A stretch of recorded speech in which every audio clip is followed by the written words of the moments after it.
Welcome to Food and Loathing, a weekly conversation by Las Vegas food nerds for food nerds from everywhere.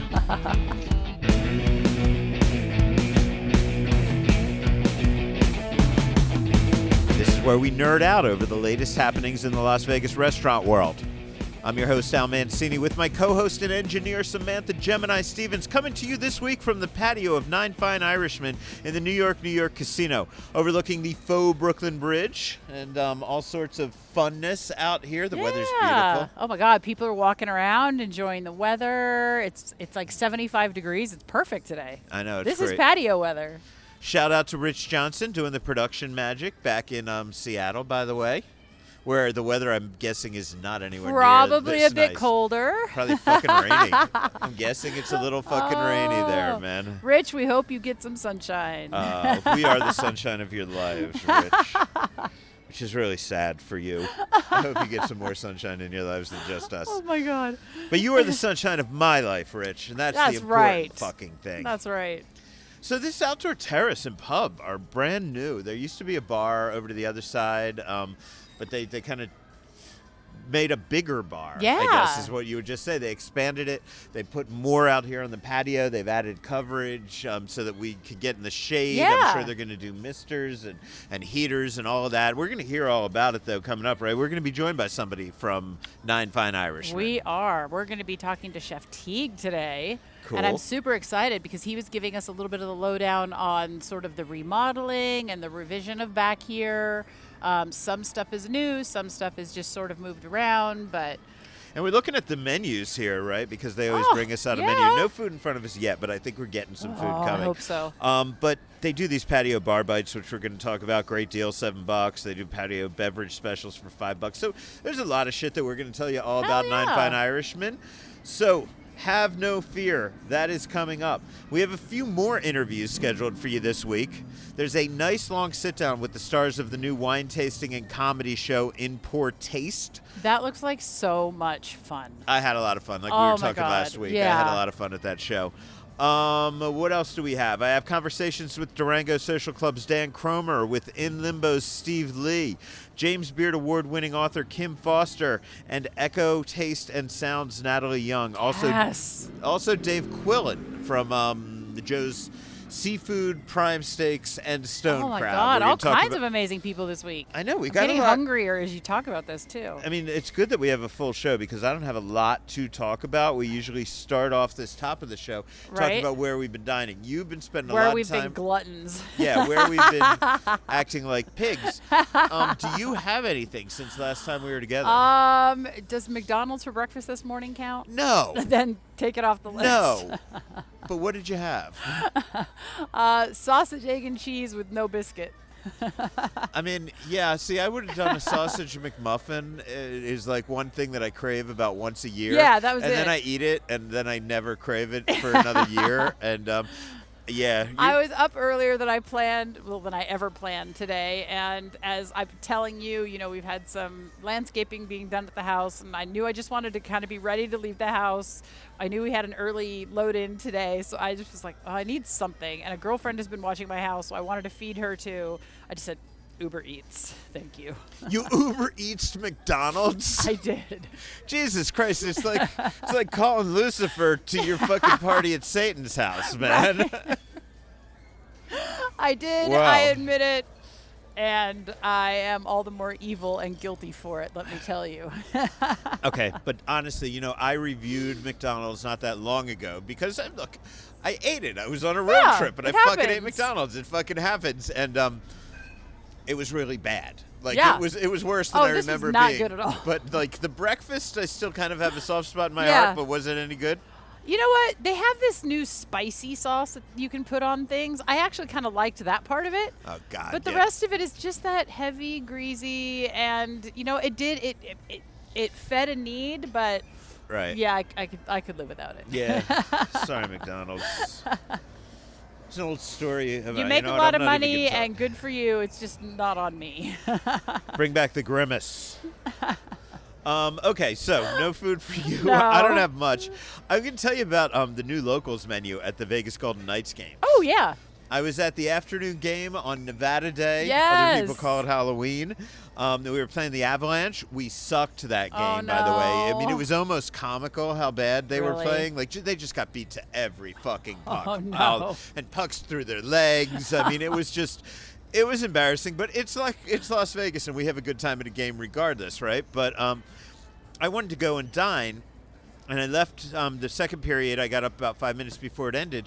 They already started closing down fucking certain food Really? vendors, and I think because it was a Friday afternoon game, there were a lot of empty seats, so they Sure. probably weren't selling, right? So I really wanted to try this new locals menu, so I had to go to the this one vendor on the main concourse called Neon Eats, which is really funny because that's the name of my LLC, and it was almost going to be the name of my app until the very last minute. Thank God it wasn't. Oh my God.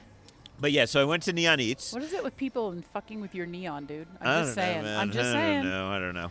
So I got a hot dog, a pretzel, 2 fountain sodas. Those were $5.50 each. Okay. Okay. I got my 10% season ticket discount. Nice.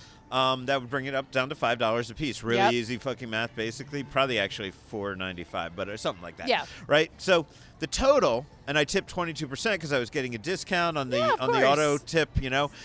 $28 and change. So we got a pretzel, we got a hot dog, we got 2 sodas. In a professional stadium. In a fucking sporting event. That's amazing. During a professional hockey game, right? So, of course, I posted the pictures of it online.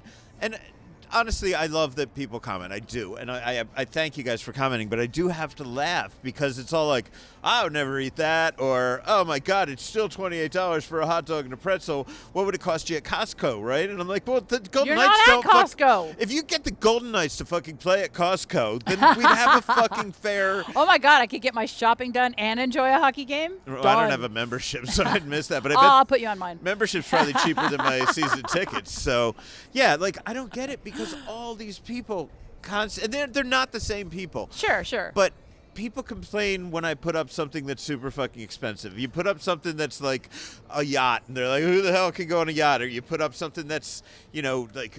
I don't know, caviar. It's like, oh, another crazy thing. And then you Right. put up these discount things and people are like, I wouldn't eat that. Well, then eat the expensive shit. Oh, my God. Food's showing up at the table. Yeah, it is. Forget about talking about discount Oh food. my This food is God. discounted but looking gorgeous, man. These are, well, actually, we've got Teague Smith dropping these off. Teague, tell us what you're dropping. You could come back in a second and explain these all in detail. Yeah, absolutely.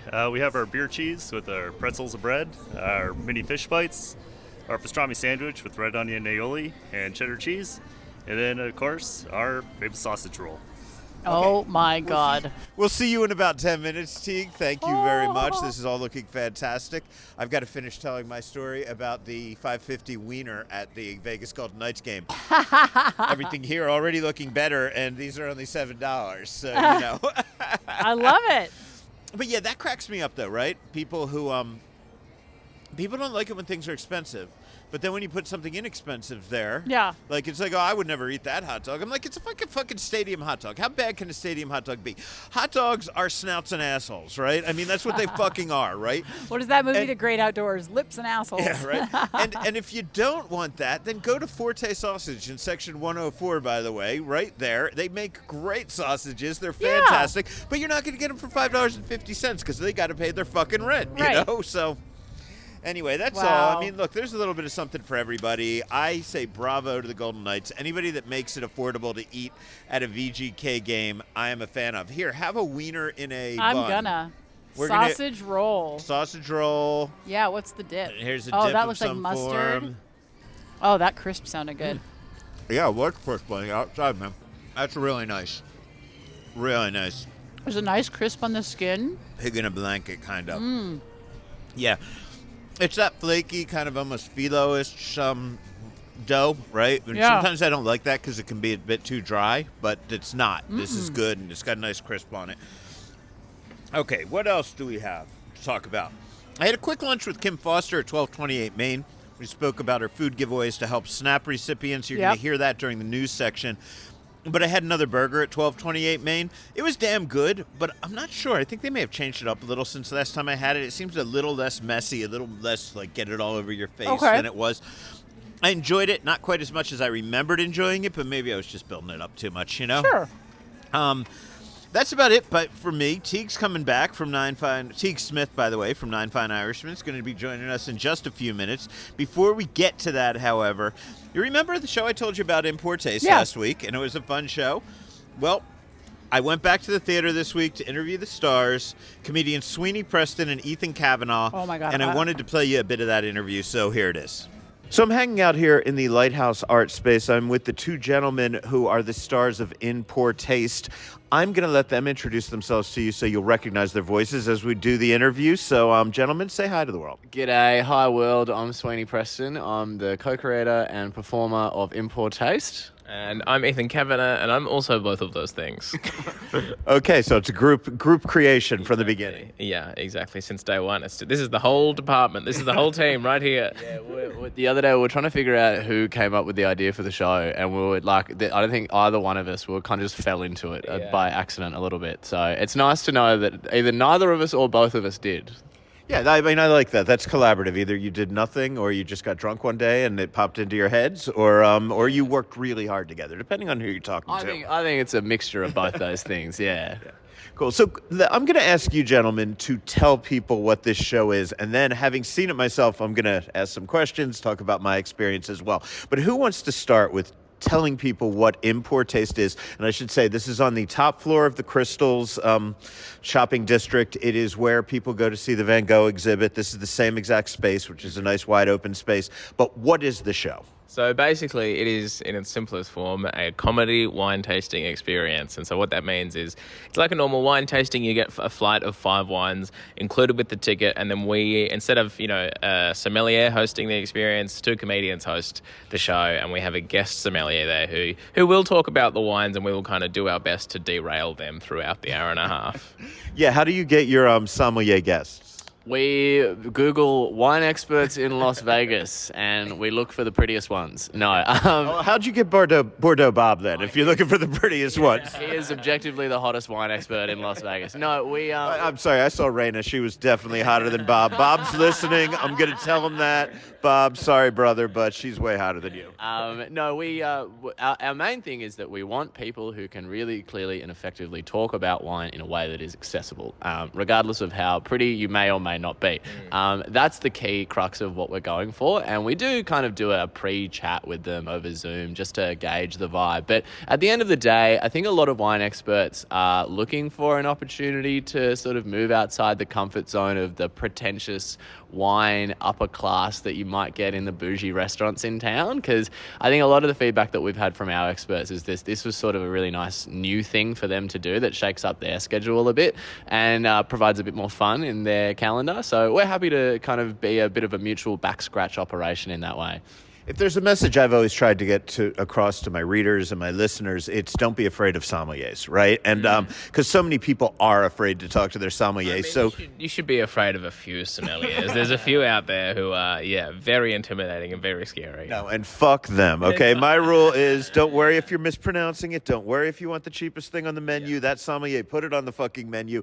They have to like it. And I think that more than any particular bit of knowledge about how a Cremant differs from, a Prosecco, I believe, is one of the things we learned. More than that was that, hey, sommeliers are fun and you can have a good conversation with them. Absolutely. And the brief that we kind of use when we're looking for these wine experts, and there's a very specific reason we use the term of wine experts rather than sommeliers, is because for us, it's not really about formal qualifications. It can be like there are lots of different types of professionals who are in the wine world and who do have a great knowledge about not necessarily viticulture and how wine is made and grown and all that kind of stuff, or like you said, the difference between a Cremant and whatever else. It's like people who know things about buying wine and kind of those tips about how you consume wine in a kind of everyday sense, and so you can consume wine every day, but like what is the best wine to have with breakfast, or what is the best wine to put in a cocktail? Best wine to have with breakfast, is that a distinctly Las Vegas question, or do you ask people that all the time? No, that's pretty Australian as well. We're across all this stuff culturally. We're very good big proponents of having a wine for breakfast. We like a mimosa, and what's the best thing we can put in it? We're all about produce in Australia, so the core ingredients, getting them right. If you had lived here, maybe you would have been doing pot up there, right? Because you seem very enamored with the fact that everybody's stoned in this town as well. Yeah. I mean, it would be an interesting show to try and do 250 times. But we'd be laughing like we are now.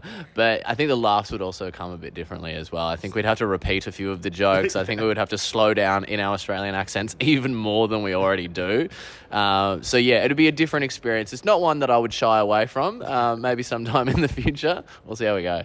So much of this show is crowd work. I mean, I am not a comedy expert. I have a few friends who are comedians, so forgive me if I get the terms wrong. But to me, this is you guys really coming out and working the crowd, I'd say, through 75, 80% of this show. Do you think that's fair? Yeah, I'd say so. And it's interesting because the first very early versions of the show didn't really have much crowd work in it. There was very much a scripted kind of comedy show that was happening.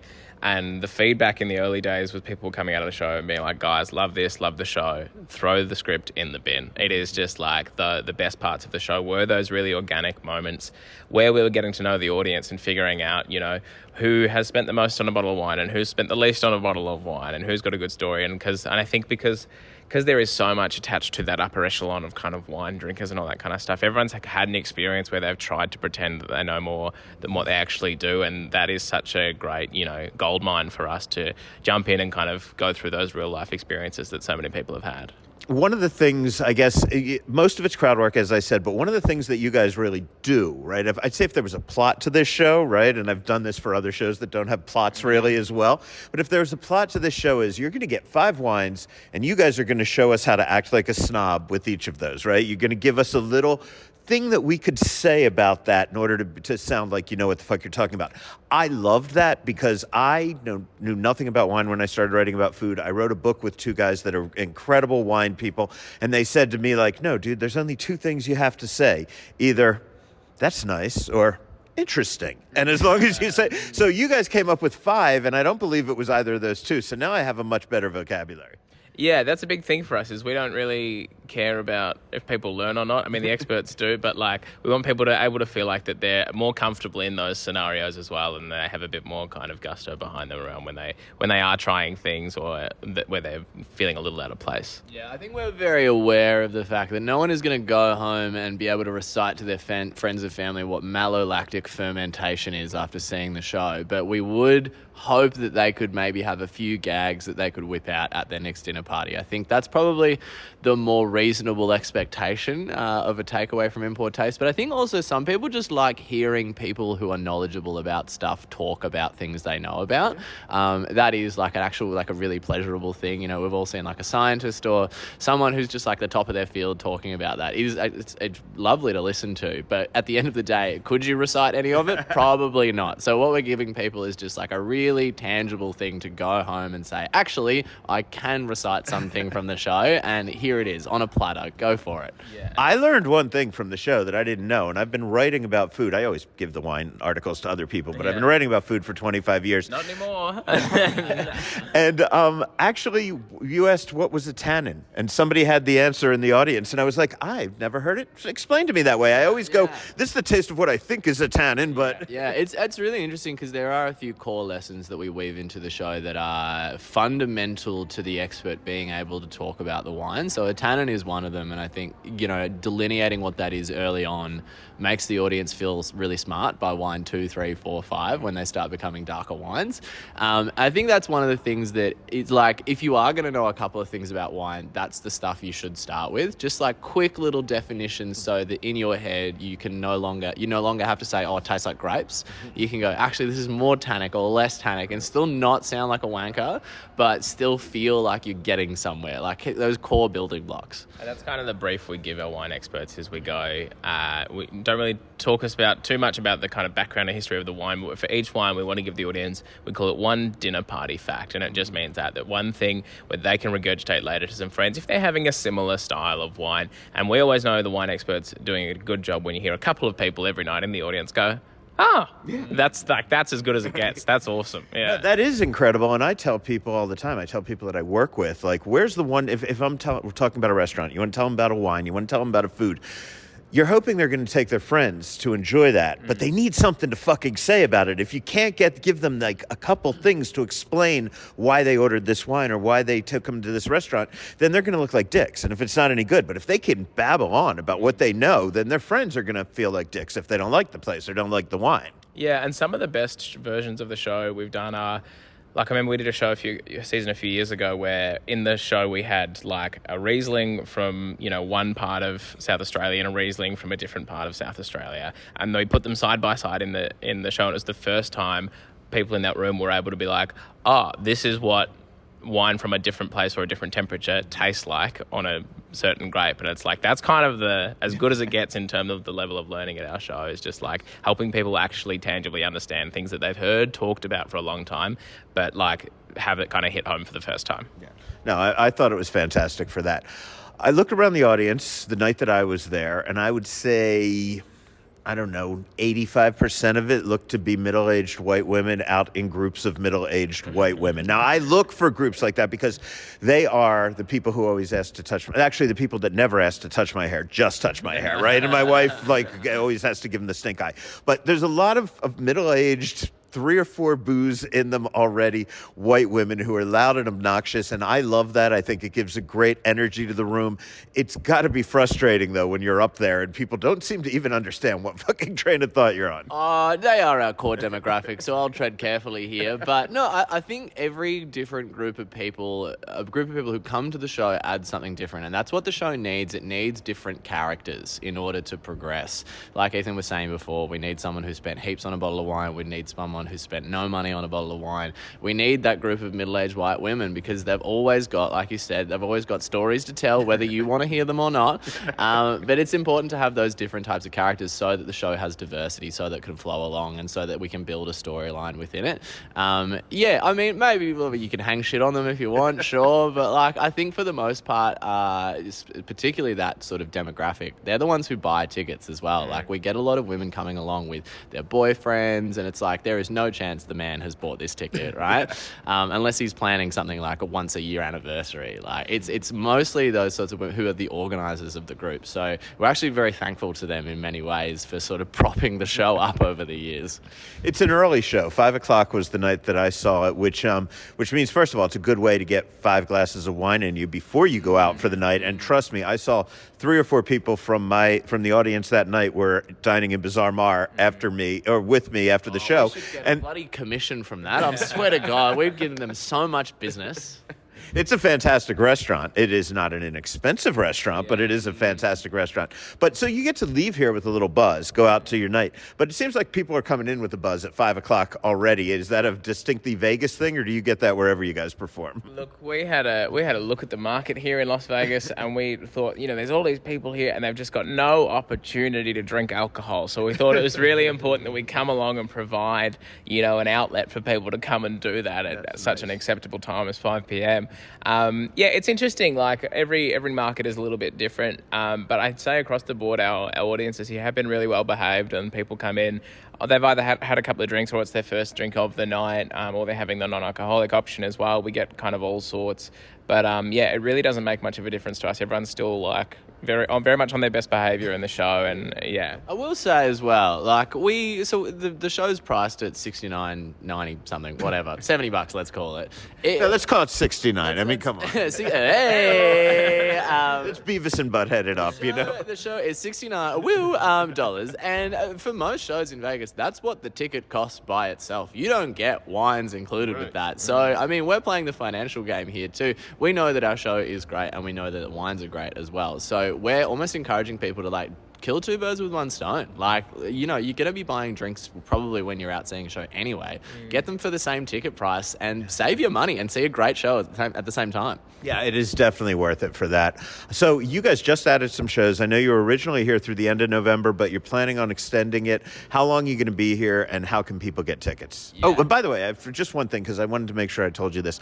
I was the guy who, when you asked for a type of wood, shouted out morning. Okay, Yeah. somebody else stole it from me, but that was me originally. I try to keep it very low key, but I wanted credit for that one. Yeah. But so now that I've said that, we can kind of wrap up the interview, and you can tell me how people can come and see the show. We can all breathe a deep sigh of relief. No, so the show is slated to be here until, what have we got, January on sale at the moment? Yeah, end of January is on sale at the moment.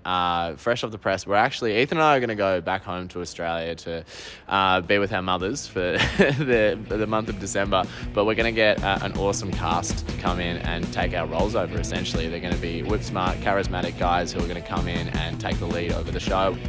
Coming up, we have a happy hour report with Andrew Morgan and the news. But first, we'll be joined by Nine Fine Irishmen's Teague Smith. This is Food and Loathing.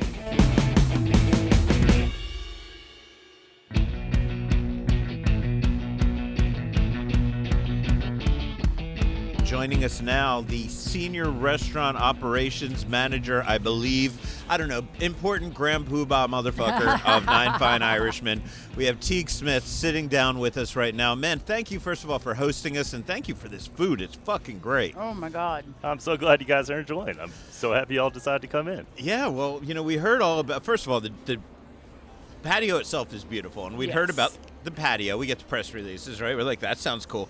Then I saw these bar bites, which were originally supposed to only go through Halloween, but you've extended them now through, and I think these are some of the best fucking deals in Las Vegas. Again, all you motherfuckers who say Las Vegas is not affordable, listen to our podcast. We tell you about shit that's affordable all day. You could come and you could sit here at Nine Fine Irishmen anytime, I believe, between now and New Year's Eve. Yeah, I'm not getting paid by them. I just like this idea. Yeah. It's affordable food. And you get a lot of it for $7 a pop. Yeah, so I guess what we'll do is let's start by talking about the renovations out here on this patio. For those who may not be familiar with Nine Fine Irishmen or even the New York Casino that much, you know that in the front there's that faux Brooklyn Bridge, which always reminds me of walking my old dog Jezebel across the real Brooklyn Bridge in New York.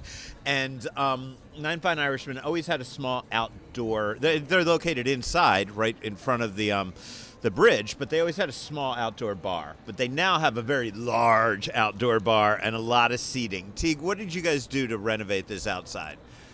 So we took what was some seating out here and converted that all into a front-facing bar. We got a lot of TVs out here for the VGK games and just football in general. And then we were able to keep most of the existing seating and actually extend the patio out a little bit. So it's a lot larger than it was, and we're looking forward to seeing what it does for us this year. I love it. I mean, the layout is great. You've got great views from wherever you're seated. The weather's awesome today, Yeah. man. I mean, I gotta love that. But what about, we get like 3 weeks of nice weather in the fall and 3 weeks of nice weather in the spring. You've got this gorgeous outdoor space. I know you're going to be using it a lot more than just those 6 weeks of the year. Oh, you got it. Yeah, so we do have misters out here for the summertime weather. We were able to keep all those as well as the awnings over here. And then as far as the winter goes, we're getting heaters installed. Okay. Plus, you get drunk, you forget you're cold, right? That's absolutely true. Damn good. Before we dig into this special menu, let's talk a little bit about Nine Fine Irishmen. There are only a handful of Irish pubs in Las Vegas. I got literally yelled at by Bono for once referring to the Crown and Anchor as an Irish pub, and he fucking embarrassed me in front of a ton of people. So there's you guys, there's Rerun. We know a couple other places. What is it that sets Nine Fine Irishmen apart as really a premier destination for people who want that Irish pub experience? Because no matter what city you're in, there's an Irish pub, and there's something comforting about going there. Oh, there absolutely is. So as far as Nine Fine Irishmen is concerned, this bar is actually built in Ireland, brought over here to New York, and reconstructed here. Okay. So you can't really get that experience anywhere else. The second part of that, I would have to say, is our people. Most of our servers, so many of our back-of-the-house people, they've been here for over 20 years. It's unreal, the longevity the staff has. Cool. They love this place, they know this place inside and out, and they love talking about it. One of my favorite reasons for coming to Nine Fine Irishmen was on the few occasions that I want to come a little early on game day and I want to see the parade, right? Because if those of you who haven't been to a live Vegas Golden Knights game, it may have changed this season, but I doubt it. A giant parade of Chance and the Golden Knight and all of the various sexily attired women from their various squads, and instruments and the drum bots and everybody. They usually come down into the New York casino floor. They walk outside just past Nine Fine Irishmen, and they turn around. They come, in the past, they've come right by where this patio is on their way walking and leading that parade. They're still doing that this season? They absolutely are, yeah. It was going on last night. We had that game against the Red Wings. Yeah, that was a much better game than the game I went to on Halloween. Oh, yeah. No, but it's definitely a great place to sit and people watch. The other part of this is we have a concert stage down on the other side of the Brooklyn Bridge that's getting moved over here to the south side of the bridge. So cool. Anytime you sit on the patio late night, Free you'll be able concert. to get a free concert out of it. Wow. Is that a Nine Fine Irishman involved in the scheduling? Do you know what kind of artists, or is that something that's done at a higher corporate level? That's a little bit beyond me. Okay. They have a great lineup though, and Yeah. people have been loving the bands this year. Yeah, there's something great about watching. I mean, Vegas needs to get back to more free acts, more good lounge acts. The days that it used to be, in the Rat Pack days where you could just walk into a lounge in the Sahara and Don Rickles would be fucking cursing at people or something, right? Like, we need that. And I do love that there's always live music out here. And I've seen some great hardish, metal-y kind of bands. I've seen some country acts out here. I mean, I've seen a little bit of everything. Yeah, you definitely get a lot of that. Not to mention, inside the dining room, we have our Irish band every night, starting at 9 o'clock. Damn, man. Yeah. Who do you have? Rira. Rira's the name of the band. You got it. Okay, cool. Yeah. Want to make sure.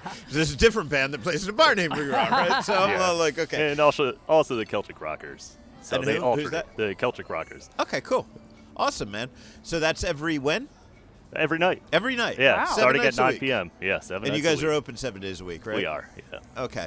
Now let's talk about this bar bites, patio bites, and patio beverage specials. And this is slightly different than what I saw, but it's about 99% the same, I guess.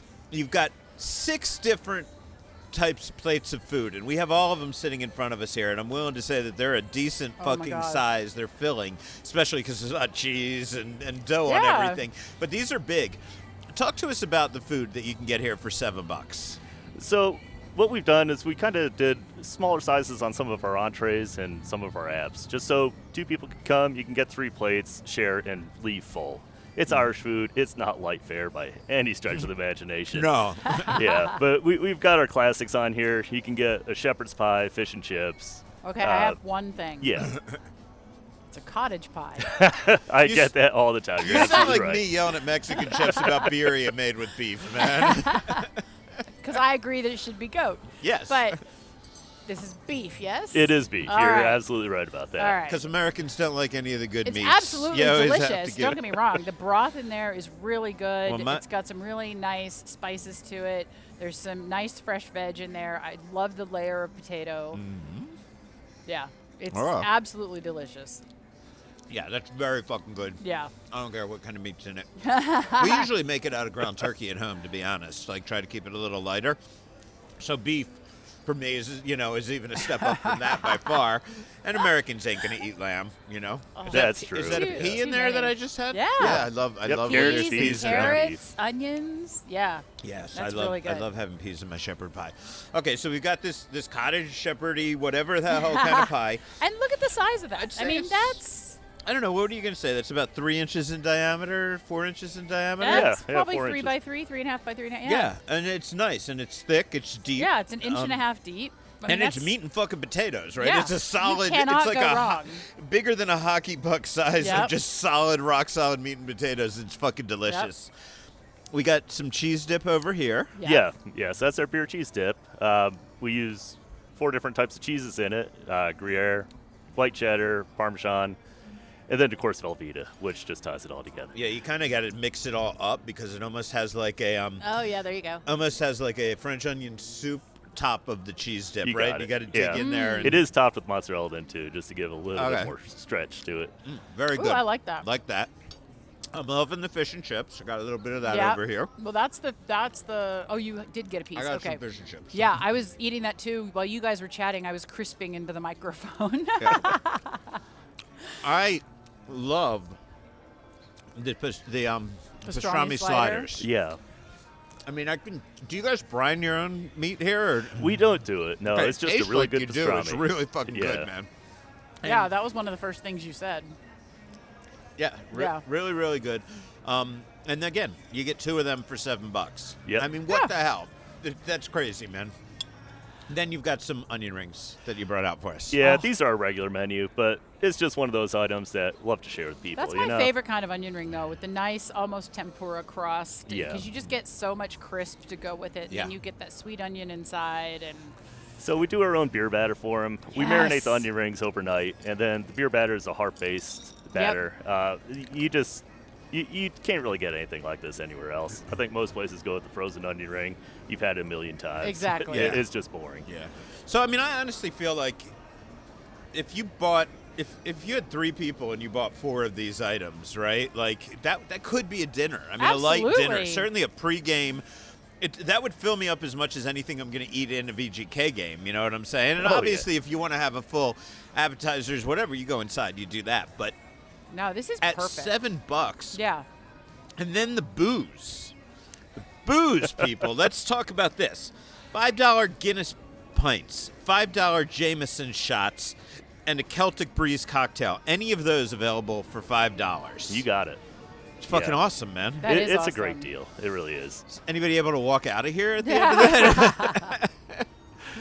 Oh, so It what? sounds like a version of like a Jameson Cosmo kind of thing going on. Yeah, it's a sea breeze, but more Jameson Yeah, based, I right? love You it. got it. Cool. Okay, what else do we need to know about Nine Fine Irishmen? Tell people where. Obviously, we tell people how they can get here from the outside. You just look for the fucking Brooklyn Bridge, and Yeah. there they are. And there's a little gate on the side here. I Yep. don't know how people are supposed to approach. Do they have to be seated from inside, or is there going to be a hostess out here? Nope, you can come from inside or outside. Okay. We have front and back hosts every day of the week, and Okay. if we don't have a back host, you're welcome to seat yourself. How would you describe Nine Fine Irishmen's location within the casino? Because I know Vegas casinos, most of them like the back of my hand, and I come to New York a lot for games. Like I used to pass through here, and I still get confused every time I'm in there. I cannot give directions in New York. It's one of the few that I just haven't gotten the fucking hang of, man. I would say if you're on the casino floor, just look up. Yeah. It's a 2-story restaurant. Okay. Yeah, you'll Yeah. absolutely see it there on top of the casino floor. That's one thing I noticed coming in because, like Al, unlike other things, I can't make my way around inside. I need signage or instructions, things like that. But came in today from because I used valet. Came in through registration doors, and immediately there's 2 sets of signs telling you kind of where to go for restaurants. One specifically says Irish pub if you get close There you enough go. to it, and it is. If you do, you look up. There's this area of the casino floor. It's a little bit round, and boom, there's a big sign that says Irishman. You can't miss it. Yeah. You cannot. No, we also have a casino patio if you want to sit inside the casino, Oh. outside of the restaurant. Yeah, Watch I show. noticed that actually. I thought that was really fun. What So you can can you- oh, sorry. people watch during bad weather outside, but still have the sort of outdoor vibe-ish. I'm not mad at that. No, not at all. How's your Irish beer and your Irish whiskey collection here? It's pretty extensive. Yeah? Yeah. We sell an absolute ton of Guinness. Okay. Really, all the Irish beers, Smithwick's, Harp, all those. And then as far as the Jameson goes, we have... Does your whiskey go far beyond Jameson, or do you stick with the basics, the workhorse whiskeys? We stick with the basics mostly, but it's a lot of variations on Jameson. And then we do have just some of those harder to find scotches too. Okay, cool. Very cool, man. What else do we need to chat with him about, Gemini? Any Irish pub question you've ever had? Well, mostly my question revolves around just we're getting into like holiday type season. Can you give us a preview of what's going to be happening here at Nine Fine to celebrate those holidays? Thanksgiving or absolutely. Christmas plans? Yeah. We are running a Thanksgiving menu for Thanksgiving. Oh, cool. Yeah, I think it's every chef's favorite holiday. Right. Is that It's sarcasm? not. No. It's a labor of love, right? It is Okay. as You love long as being you in the don't run kitchen out of prepping fucking it. turkey. You know how many times I've been seated at a restaurant where I had a reservation on Thanksgiving Day and they've run out of fucking turkey? Oh my God. Yeah, you try to thread the needle with that, right? Yeah, right, Right. man. Because you don't want to be left with 100. Nobody makes turkey the rest of the year. Right. Like nobody does No. anything with turkey ever except one day a year in restaurants. Yeah. So we'll have that coming up. We're going to be running like a 3-course menu for that. So Is it how's pretty your common American Thanksgiving? Yeah, Do you yeah, put an classic Irish twist Americana. on a few how's your things? You got stuffing it. and your dressing? Like, do you do anything Irishy with that? With that, so the stuffing is going to be more of a banger sausage base. Yes. Yeah, that's what I was hoping you'd say, Do man. that with duck fat. Yes. Get some mushrooms, cranberries. Fuck raisins in there. Yeah. Don't be just modest make it about rich. that. That sounds fucking That is, great, man. I'm in. I might be here for Thanksgiving, actually. I'm going to have to look at the calendar. We'll save you some. I was thinking of going to the ends, but maybe we'll bring the end here. Right? Okay, so Christmas. Anything big for Christmas? Christmas, actually, we're closing briefly. We have a new walk-in cooler that we're getting put in upstairs, and then just some general maintenance work that we have to get done. Over the holidays. Yeah, so we'll reopen on the 28th. Just in time for the New Year's Eve Year's. Bridge Bash. Yeah, so we're going to be selling tickets for out here on the bridge. We'll have concert here, a ton of satellite bars, and then This is VIP perfect for seating on people the who patio. love to do the New Year's on the Strip. Oh, yeah. Oh, Especially yeah, if like, what you've is got it? seating and drinks. How much is a ticket on this fucking patio going to cost? $40. Are you fucking kidding? No, my it's a God. great deal. I'd take 10 of them right Right now. now. Man. Scalp Yeah. them, for fuck's sake, man. Wow. Yeah, no, we're going to have to talk about New Year's Eve. Yeah. $40. $40. I mean, normally it's like $1,000 just to get someplace with a view of anything. Yeah. We could record out here, I'm just saying. Yeah, I know. I'm never recording live on New Year's Eve again. Ask me about the number of years I did that for ABC News. I was their West Coast fucking New Year's God. Eve guy. It yeah, sucked. fair enough. Okay, so we got the holidays. We got that. We don't have St. Patrick's Day coming up for a real long time. We just had halfway to St. Patrick's Day, did, I guess, yes. right?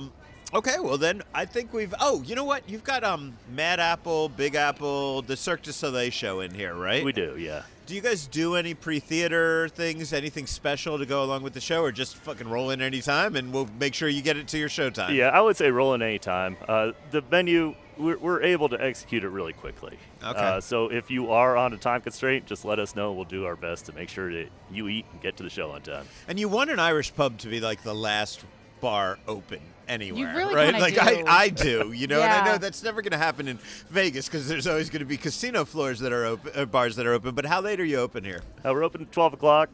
We stop serving food around 10:30. But Okay. the bar stays open until 12 o'clock weekdays, and then over weekends we're open until 1. There you Or go. possibly 2. It just depends on what we have going on out here. Wow.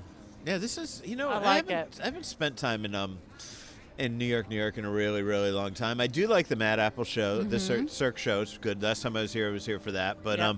they still have the dueling piano bar in here as well, right? Oh, yeah, they get so busy. It's a good place. You can really do some Yeah, hopping you from really from this can. place to there. Yep. There's a couple other cool things in here, man. Yep. I don't know. I feel maybe I should be rediscovering. I don't like your fucking parking out front. That's just me. It's I'm coming from the west side, right? And I always miss that goddamn turn. Always It's a miss that nightmare. So turn. if you're coming from the west side on Tropicana, just be careful. It's way earlier than you think, It but is. you can turn and get in, man. It is. Well, dude, Teague, thanks so much, man. The food's fucking fantastic. The patio is gorgeous. We really, really appreciate you being here. No, thank you so much. I've had a great time doing this with you guys. The news is next. Yeah, what? We're going to talk all over each other. We You are. say it. No, happy hour report's Happy Hour next. Report is coming up. And then after that, we've got some news for you. This is Food and Loathing. Need a restaurant recommendation? Then you need Neon Feast, the most convenient, most comprehensive, and most trustworthy collection of Las Vegas restaurant recommendations on the internet. Veteran food journalist Al Mancini, whom you might remember from, listening to this podcast, asked the city's top chefs, restaurateurs, critics, journalists, and influencers for their favorite spots in more than 100 categories. Why take the advice of an anonymous online wannabe or a paid influencer? Neon Feast will tell you where people in the industry send their family and friends for a great date night, to watch a big game, or get a taste of Old Vegas. Looking for a great steakhouse? You want a great burger? Maybe a little caviar? Need a place in Summerlin South, the Arts District, or Seven Hills? Las Vegas brings the neon. Local foodies provide the feast at neonfeast.com or the Neon Feast mobile app. Another week gone by, that's another 7 happy hours since last we spoke, or maybe 14 if you talk about reverse happy hours. However you look at it, man, if you want to know what to do in a happy hour, where to find places where you can get discounts on booze and food and all that kind of shit at special hours, Andrew Morgan, Happy Hour Vegas, is the guy, and he joins us every week here on Food and Loathing to give us the lowdown on some of his favorite happy hours. Andrew, how you doing today? Doing all right, man. How are you?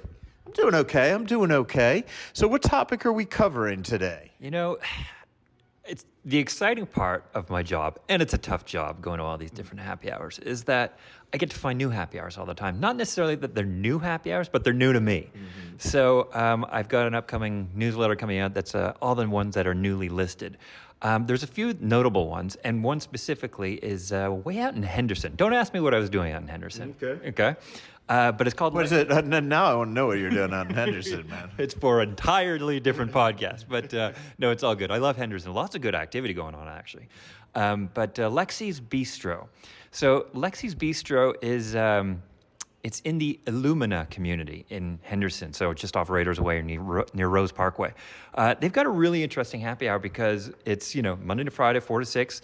The kitchen is amazing. These guys are from Bedford. These guys are from Bellagio and stuff like that, so they know how to make some good dishes there. But what I really love about this place is that they're one of the few happy hours that have a $20 pairing menu.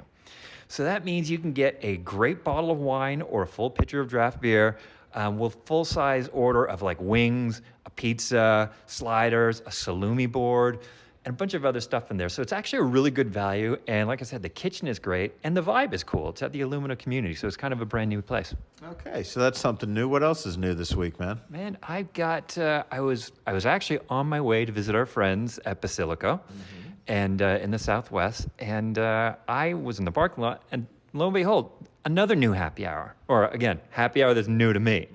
A place called Lemon Tree. So Lemon Tree Cafe and Market. Mm-hmm. So they offer happy hour, pretty much every day, 3 to 5 p.m. actually. And it's a lighter kind of fare of happy hour. So instead of the wings and the sliders and stuff like that, we're talking like $9 salmon burgers. We're talking classic Caesar salads. We're talking chicken lollipops with garlic sauce for $13. All pizza is $12, and they got a great pizza oven there and everything like that. But it's also just a great vibe, very modern, very bright, kind of white wine Prosecco kind of feel to it. It's an interesting spot, Lemon Tree, because it is, and it is right in that Evora complex, right? Yeah. It's one of the tenants in there. And it is part grocery store, and you can get good stuff there. Yeah. It's got a sandwich counter. It's got pizza ovens in the back. I know they have good wines because our friend Bordeaux Bob has actually been there to do wine tastings and wine pairings. So if he's bringing his wines there, they're going to be good. It's a fun place, and I'll tell you, this isn't happy hour related, but if you wake up on a Sunday morning and you really want to just grab some caviar and you don't know where to get it, that's my go-to spot. And yes, I'm an asshole because I have a go-to spot for caviar, but I'm going to take that. Yeah, caviar on a Sunday morning. Thanks, Al. That's my go-to as well. But listen, the happy hour is great. I was super impressed. Met the owner, Patrick, really nice guy, gave me a little tour around. The market's actually pretty cool too. You pick up some wine, pick up some like deli stuff. Well, and by the way, that caviar is to go. That's from the market. Caviar to go. I love it. That's like Starbucks, drive through. But yeah, anyways, Lemon Tree, I'm a fan. I'd go back for sure. Cool. Anything else we should be looking at right now? I got a bunch of stuff going. I'm excited to share in the next little while. It's National Happy Hour Day, November 12th. Mm-hmm. So I kind of planning a little happy hour headquarter event. So more to come on that one, but pretty exciting. Okay, sounds good. Thank you very much. Everybody keep in touch with all the happy hours going on in the Las Vegas Valley simply by typing in happyhourvegas.com or, asking your robot slave to bring you to happyhourvegas.com. Thank you, Andrew, and it is time to go to the news. I think I've told you before, one of my favorite songs is Mother Love Bone's Hunger Strike, yes. right? And which I'd actually never heard of before I met you so many years ago. So and I've seen people posting it this week with the Snap shutdowns and everything because there's not a lot of lines in that song. Okay. Among the very, very few lines in that song, I don't mind stealing bread from the mouths of decadence, but I can't feed on the powerless when my cup's already overfilled. Damn. Okay. I have spent decades stealing bread from the mouths of decadence, being treated to the kind of gloriously decadent meals that were never intended for schmucks like me. That is stealing bread from the mouths of decadence, and my cup is overfilled. There are a lot of powerless people out there who are going hungry right now as we speak.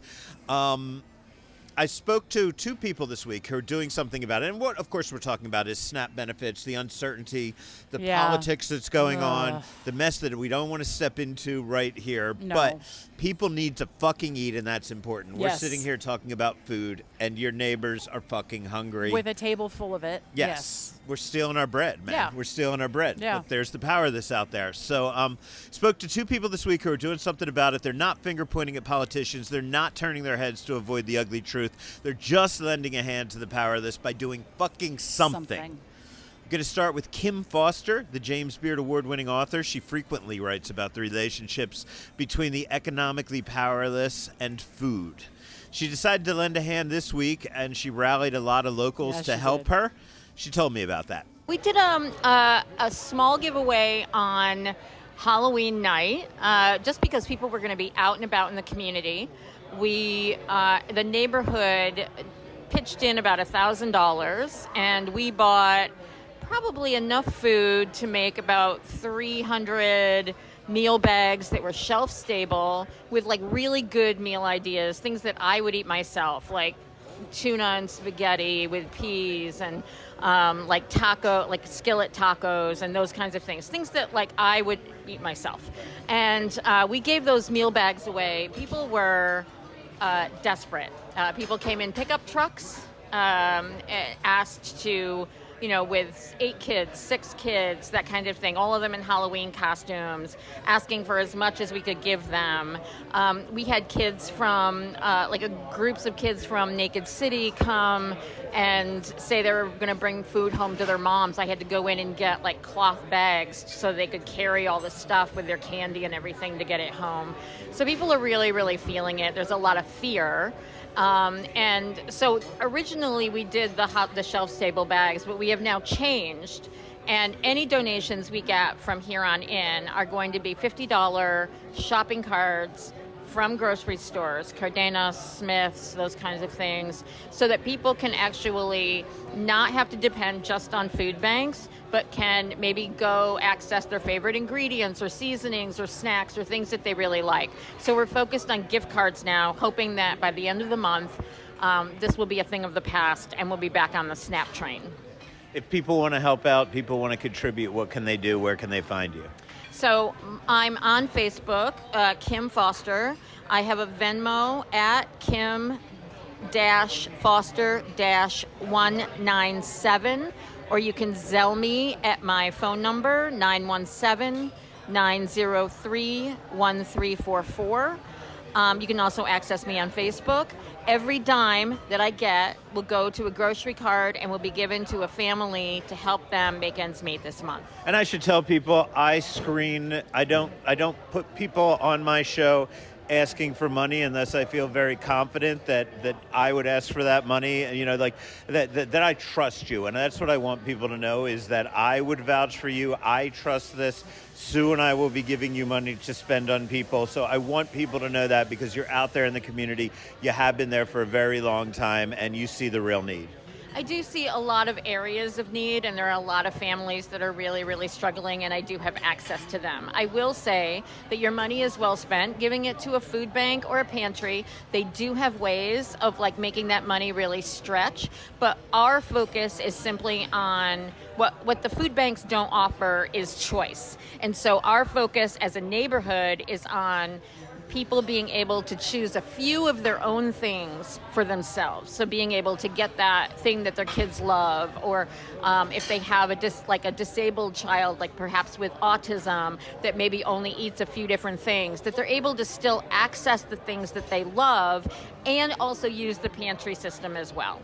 Another member of the local foodie community who's doing something is Natalie Young over at Echo Taste and Sound. I just woke up one morning and I thought, oh man, working moms with kids, single working moms with kids, and maybe they're getting some amount of assistance from the government because they're trying their best, but they can't just make ends meet. And I'm like, man, I make a killer chicken and rice soup. What if I just made soup for everybody? And then I was like, people like to feel like they're contributing. They don't like freebies for the most point. At least that's how I kind of roll. And I've always gotten more out of an equal trade of some sort. And so I thought $5, everybody can fucking afford $5. Right. And if you can't, I was like, okay, so let's make it reasonable for everybody. And I was also thinking about the people that work in the neighborhood. Like, you get sick of fast food, and it's $20. You can't go to McDonald's for like less than $20. So I was like, okay, a pint of chicken noodle soup or chicken and rice soup for $5. I'll make a big batch. When it's gone, it's gone. You can buy one and come pick one up and have a hearty, good meal for the day. Or you can buy one and pay it forward. So I've gotten 300 bowls of soup paid forward so far. So is this something that's going on right now? Yeah. So it happens every Wednesday and Thursday. I come in super early and make the soup. And then people order it. And now I'm currently looking for single working moms with kids to donate the soup to. So different establishments that support that kind of a journey, I'm working on real hard to get in touch with them to make sure they can come and pick up some hot soup. And my vision is for a mom driving home at night. She has 3 kids. She's just getting off work. And she's like, they cut my benefits. How am I going to feed my kids tonight? Come see me. I got you. Okay, how can people get in touch with you if they want to place an order, if they want to donate, pay it forward? It's on the website. It's everywhere on social media. Echo and Taste? Echo, Taste, and Sound. Just look us up. You can. There's a QR code. Donate. People are donating. I just got a email today. A lady wants to donate 50 bowls of soup. Nice. So it's just like, oh man, and people off the street just walking in with $100 bills. Here, I want to buy some soup.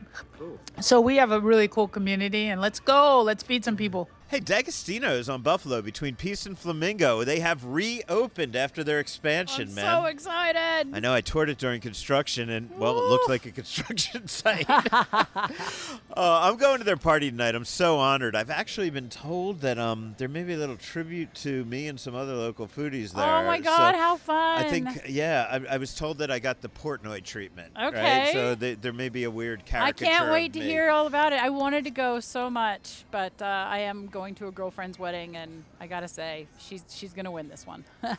She's going to win this wedding? Yeah. Okay. She's gonna win. Does that mean she's going to leave with all the prizes when the wedding's over? Or She wins the calendar fight. Okay, right. But yes, it would be awesome if there was something at the wedding and she won and got to take all the prizes home. I with her, kind of all the thought, no, I presents. was thinking you were already counting on her getting divorced. Oh, and God, she was no. going to win this one, right? No, I like love she's marrying her. for money this time. She's going to win this one. I'm going to throw a shout out to Katie and Ryan. I've traveled to Costa Rica with them. They are both lovely foodies.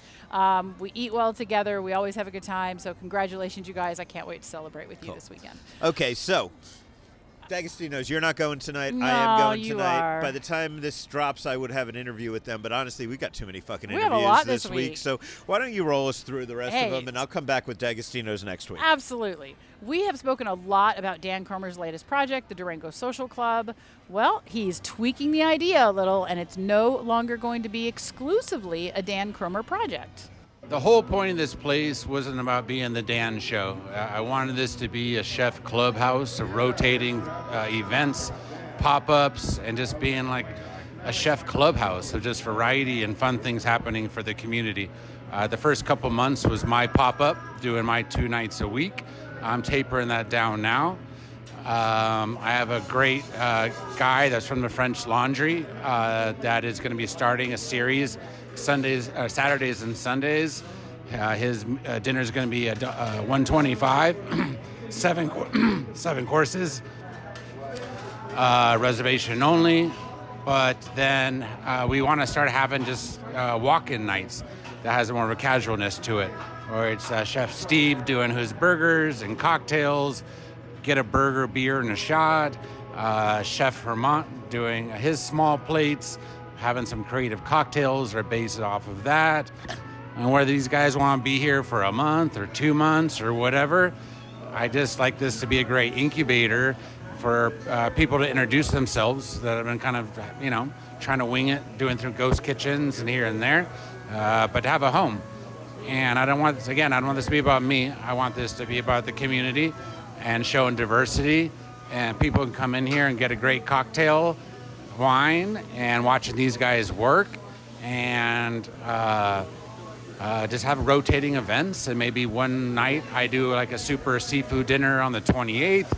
that'll be just singular for that night. Somebody wants to book the place for a fun party and go from there.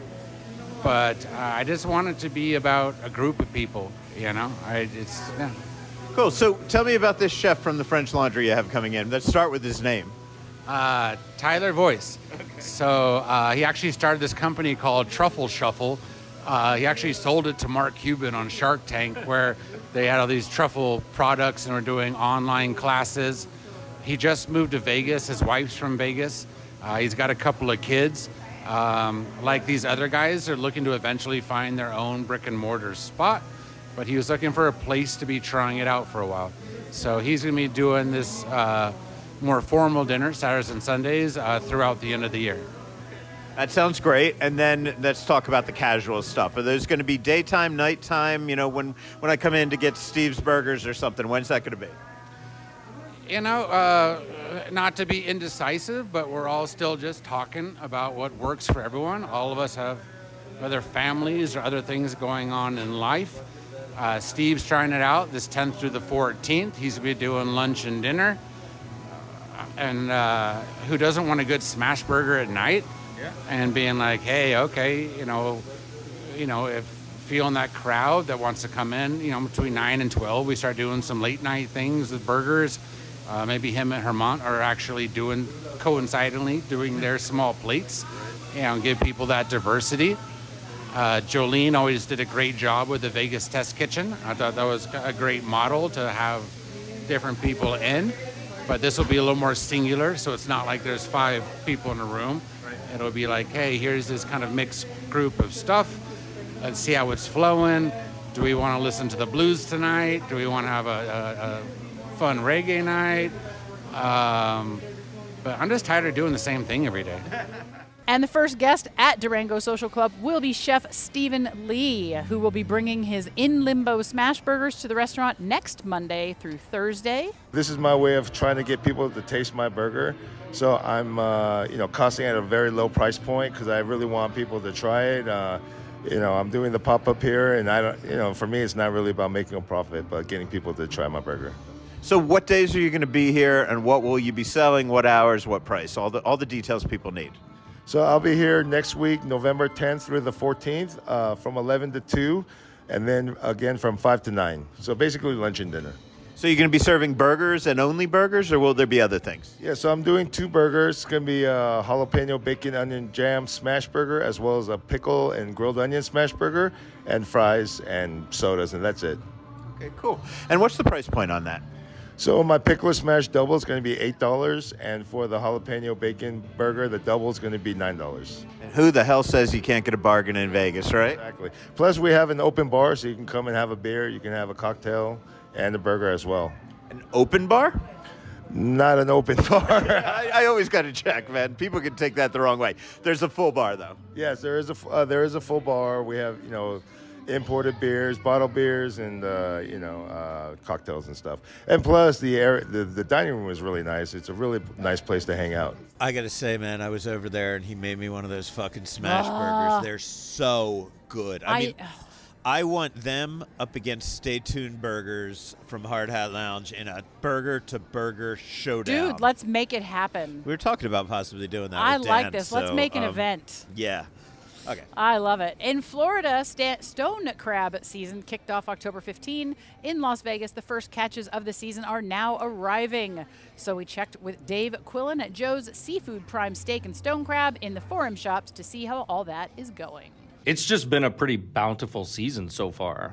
We're hearing they're catching a lot of crab. We're able to get pretty much whatever we ask for. Right now we've got medium, select, large, jumbo, colossal. We've got all the sizes right now. So we're seeing a lot of that, which is great. And we hope that holds off because that could also help with price eventually because it is a pricey commodity. And if we can get prices to come down a little bit, that'd be great. We'd be able to pass that on to our guests. Remind people the best way to eat stone crab, especially if they're here at Joe's.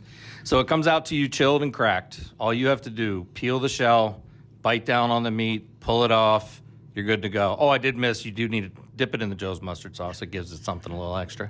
What's the best thing to get with stone crab? Honestly, our classic sides. Get some stone crab, some hash browns, grilled tomatoes. That's dinner. You're good to go. And congratulations, huge congratulations to Dylan Jobs, the new head chef at the Arts District's most popular restaurant, Esther's Kitchen. Congratulations, Dylan. Oh, my God. I got food in my mouth again. You do. He has been such a staple at that place, and everything he's done is phenomenal. And when I saw the announcement, I couldn't have been happier. I mean, that is a rock star job in this town. Man. Right? I mean, among off-strip and especially restaurants. at Esther's. Like, yeah, well, that's what I'm saying. Yeah. Like, Esther's, Sparrow, Partage. There's a handful of places that getting the head chef there is almost as good as getting it in the most expensive restaurant on the strip. Oh, my God. Oh, my God.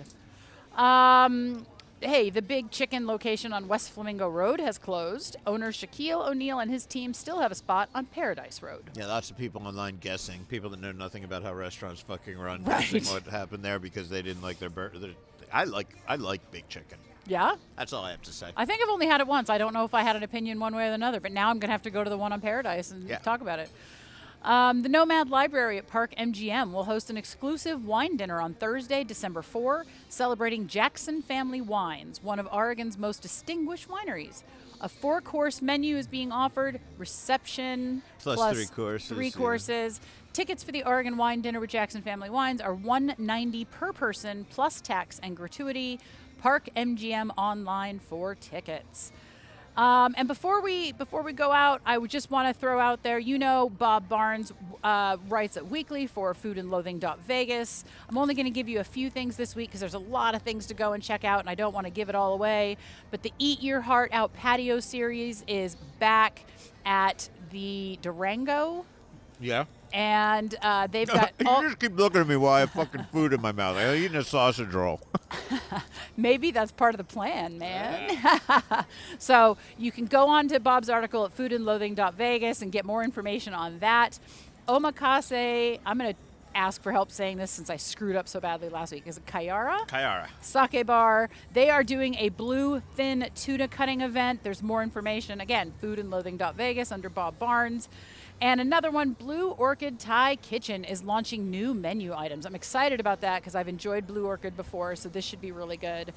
And he also talks about what we've talked about on Food and Loathing, the podcast. So it's really a great way to just kind of circle up, get all of your information. Again, that's foodandloathing.vegas. Yay. I want to thank, yay. More enthusiasm. Thanks to Teague Smith and all of our friends here at Nine Fine Irishmen for hosting us and feeding us. Thanks to all of our guests, Dan Krohmer, Steve Lee, Dave Quillen. Sweeney, Preston, and Ethan Cavanagh in Poor Taste. Thank you. Trying to read that Sweeney's name there? I don't know why. I was like, I didn't hear that name. Kim Foster, Natalie Young, Andrew Morgan. I'm Gemini Stevens with Al Mancini. On behalf of Rich Johnson, we love you, Rich. Stay hungry.